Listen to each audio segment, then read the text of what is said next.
Yo, what's up? It's been a minute. I just wanted to come kind of drop a video about something that I've been thinking about, like just how the industry ain't the same no more. Like, no, this is not me saying like, oh, I'm getting out the industry or anything within that nature. It's more so me like just kind of sitting back and reminiscing about how things used to be and versus like how things are now. And I'm just like, I'm seeing so many companies coming out and they killing the industry, you know. And the only reason why I'm saying that they killing the industry is because it's too many people coming out, but they charging cheap. They not putting the time in to get to know, like, what should I be charging in this industry? How much should a trip be worth in the industry? Like, it's people that came out, and I understand like the urge of like wanting to be a part of and make a lot more things happen. And you know, like, it's more than just having that business title. If you understand what I mean, it's more than just being that. You know, when you go in business, you should be going in business because, for one, you really want to help people. And that should be like one thing that's really on your mind, is like, you know, you find a problem and you fix it. For two, you know, you want to make money, but you want to get to a point in life where, like, not only are you making money, but you're making enough income to live off this business. And just like some of the stuff that I've been seeing, some of the stuff that I've been seeing on the business side is like, I think people, it's like they want something so bad, but they're not willing to put the time in or put the work in or like get the right information, or, you know, it's like, gimme. And they killing the industry. Like, I hate to say this. I hate to come out and sound like I'm being negative or sound as if like I'm being like disrespectful about the situation, but I'm gonna give you an example. I remember, let's say probably like 7-8 years ago, I remember seeing companies come out and being happy. And I remember them telling me like, you know, right now I could get 50 on a rate or 60 on a rate, depending on like where they would set their contract up. That would be the base. And then some of these companies, $350 a mile, $450 a mile, you know, and then of course it would go up on weekends and holidays. And now I remember there was a guy, they ended up like kind of like getting big out here where I'm at. And they told me how like they was happy, you know. I start seeing them buy new vans.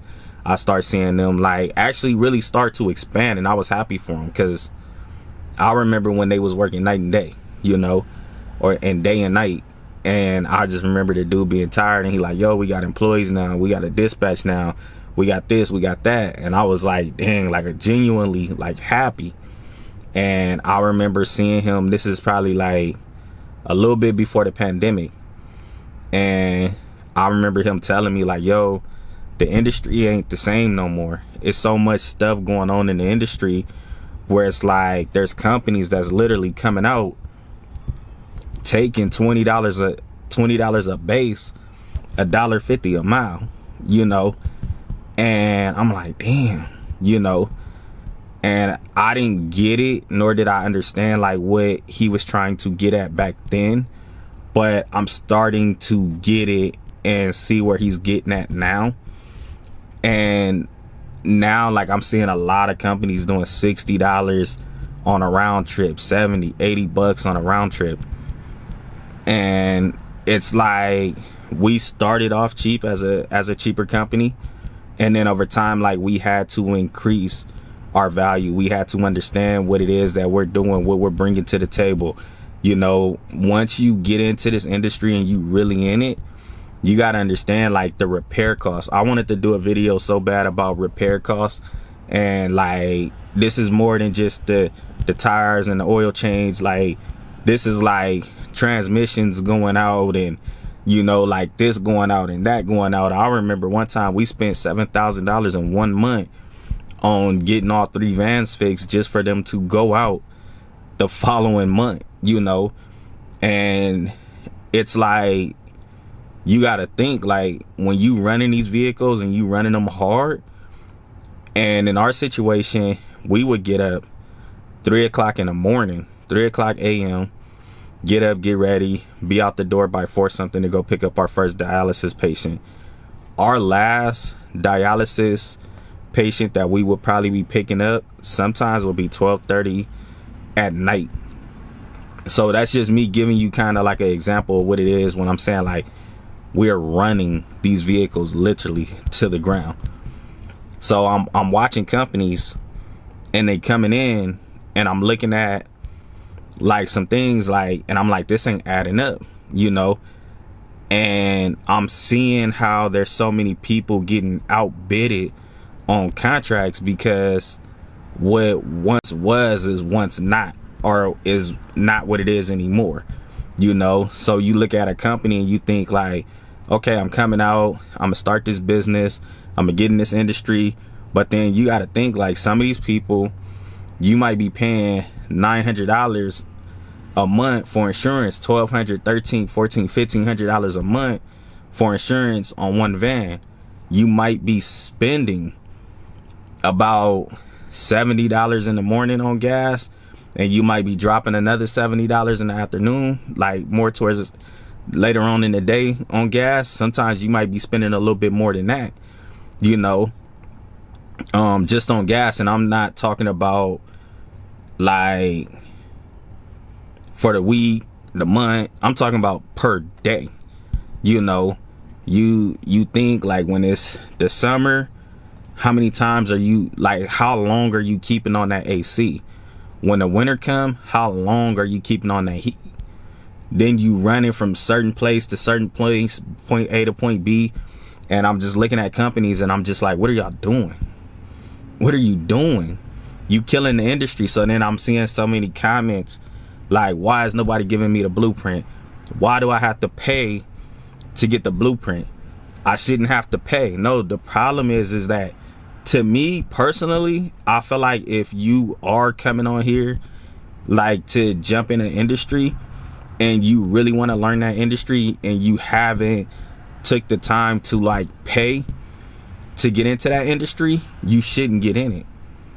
You know, this video is me. I'm being a little bit more raw. I'm being a little bit more uncut. I'm being a little bit more truthful, you know, because sometimes I'm reading the comments and they're like, oh, this dude is wasting my time.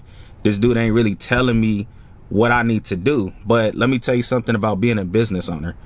When you become a business owner, nobody's going to hold your hand.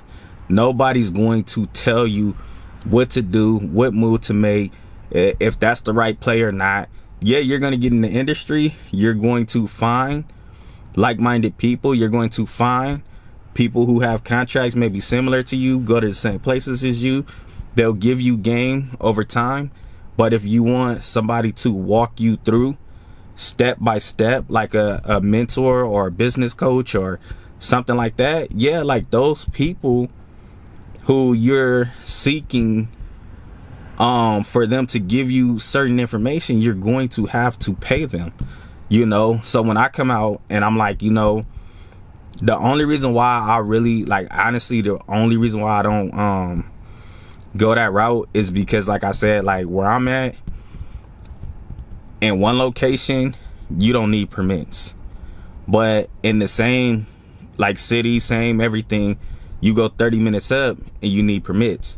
So I told myself, like, I don't want to get into like trying to help people out and trying to like point people in the right direction when, you know, like this stuff, it changes from county to county, different cities, different states.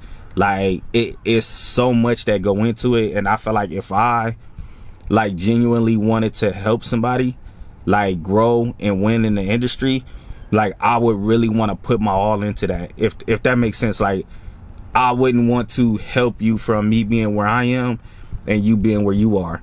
Like I would want to like actually jump on a plane or get in the car and like physically go to where you are and figure out everything to actually really help you, to help you build that first contract, to show you like, okay, like the ropes, and like it makes sure that like you strapping down patients the right way in the van. And like it's so much that I would like, it's not like I would not want to half step anything.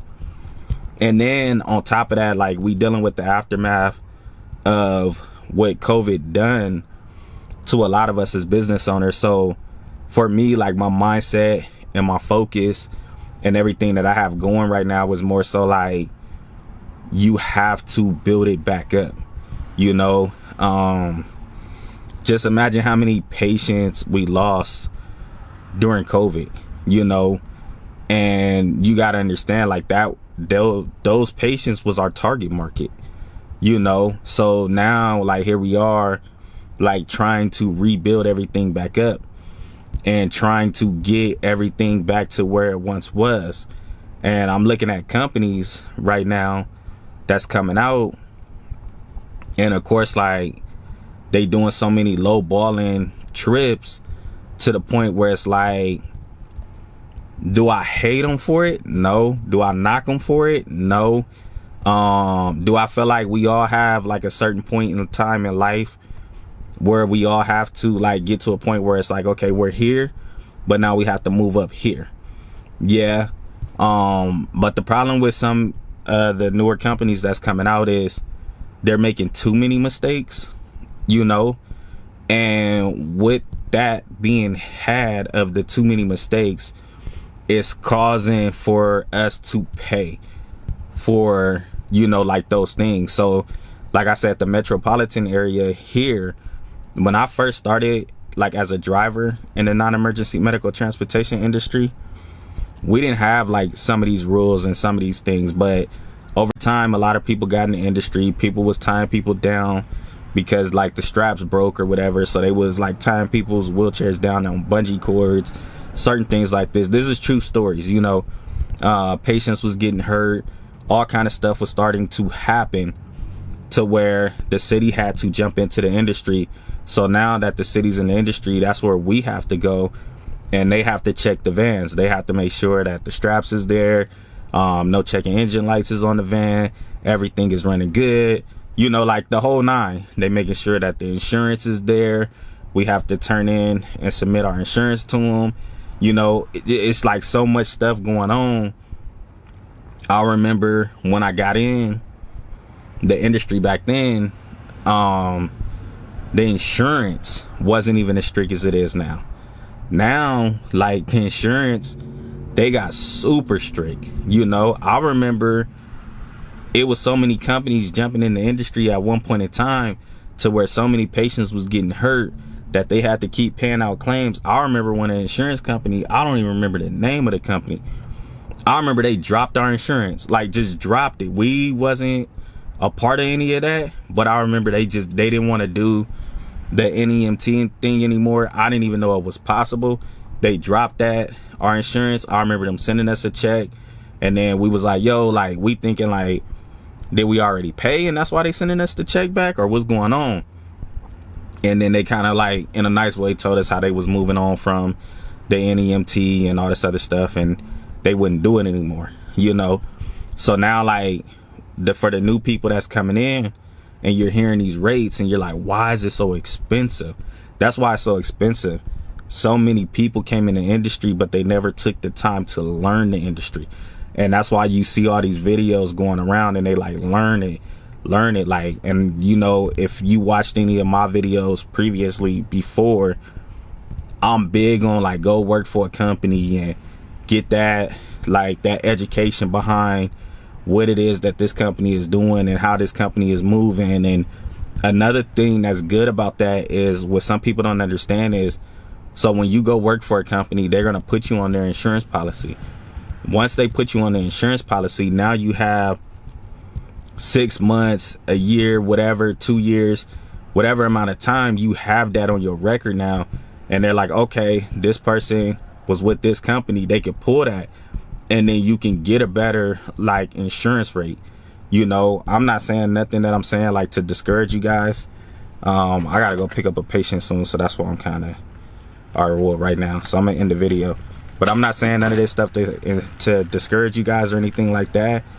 All I'm saying this for is just like to really think about some of the things that you're doing, really think about the prices that you guys are putting out, really understand that like we can't win unless you win, you can't win unless we win, you know.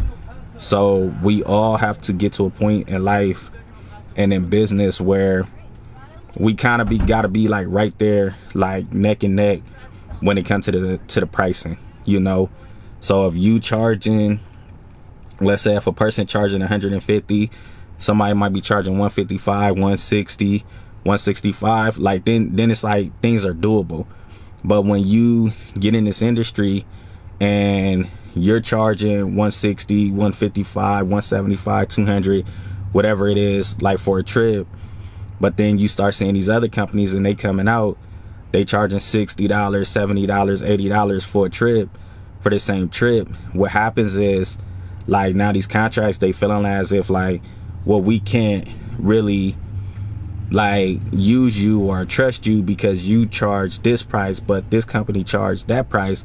The problem with that is, if you're charging that price, how do you pay for when a transmission go out? See, we've been there before, so we know that it's, I'm not gonna say it's impossible, but it's hard, you know. It's hard to get money to pay for gas. It's hard to get money to pay for the building. It's hard to get money like to keep the business going. So like for me, my biggest thing and my biggest reason on getting on here was to encourage all of us that we got to do better and we got to push each other up. We got to look out for each other. We can't talk down about the other non-emergency medical transportation companies within the industry or within our areas. I see a lot of people doing that. We can't do that. You can't, like, there's companies that, like, I hear like, oh, this company, they don't have a radio, they don't have AC, they don't have this.